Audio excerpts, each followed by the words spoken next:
Welcome back to Spring Into Math Day. Today is the last real lesson of our whole year, and today's topic is data tables. So let's go ahead and check out some vocabulary that's going to be useful for this lesson.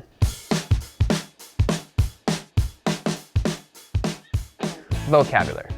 Well, we have three different words we're going to be looking at today. The first one is a two-way table. This is a display that displays two categories of data collected from the same source. Joint frequency. Every entry on the table. So anytime you see a box in a table that's been filled out, we call that a joint frequency. And lastly, marginal frequency. The sums of the rows and columns in a two-way table. We're going to make sure we pay close attention to this vocab, as it's going to come up again later in this lesson. So here's an example of what a two-way table looks like. We have our titles across the top. We have the name of a city, paying income tax, and not paying income tax. So we have the names of the cities. In this case, we just call them Area A and Area B. And in paying income tax in Area A, there are 30 people, and there are 15 people not paying income tax in Area A. Area B has 15 people paying income tax and 40 people not paying income tax. We have a couple of questions we want to attack, and we're going to use this data information to answer these questions. The first question is, what percent of residents of Area A pay income tax? And the second question is, find the percent of Area B citizens that do not pay income tax. Question A. So what percent of residents pay Area A income tax? So there's a couple ways we can do this, and I've gone ahead and laid this out in a nice linear way for us to follow. The two areas were surveyed as to whether people are paying income tax or not. So the total number of people surveyed was 45. We had 30. We got that from our data table from adding 30 and 15 together. So the total number of people paying taxes was 30, and 15 people were not paying income tax. And we want to decide what percentage of people are in fact paying their income tax, which, by the way, is the law. So we've gone ahead and made a proportional relationship here. We have the number of people paying income tax, 30, as our numerator, and the number of total people we're surveying here, in this case 45, as our denominator. We're going to go ahead and divide 30 by 45 and then multiply it by 100 to help us find that percentage we're looking for. So when we divide 30 by 45 and multiply it by 100, we go ahead and get that 66.67% of people are paying their income tax in Area A.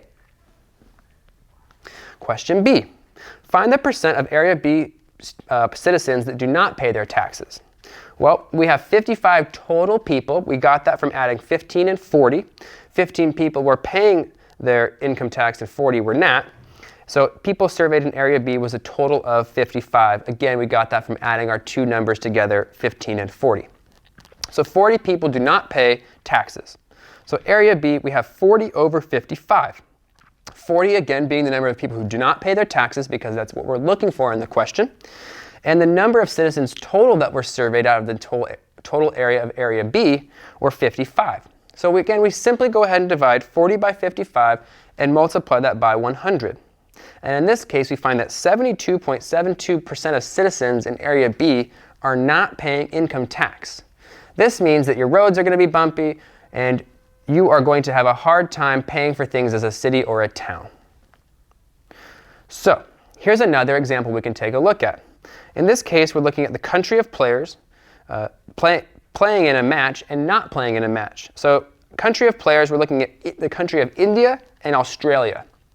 And playing in a match in India are 45 and 20 are not playing in the match. And in Australia, we have a little bit of a different thing going on. We have only 10 people playing in a match and 15 who are riding the bench or are not playing in a match.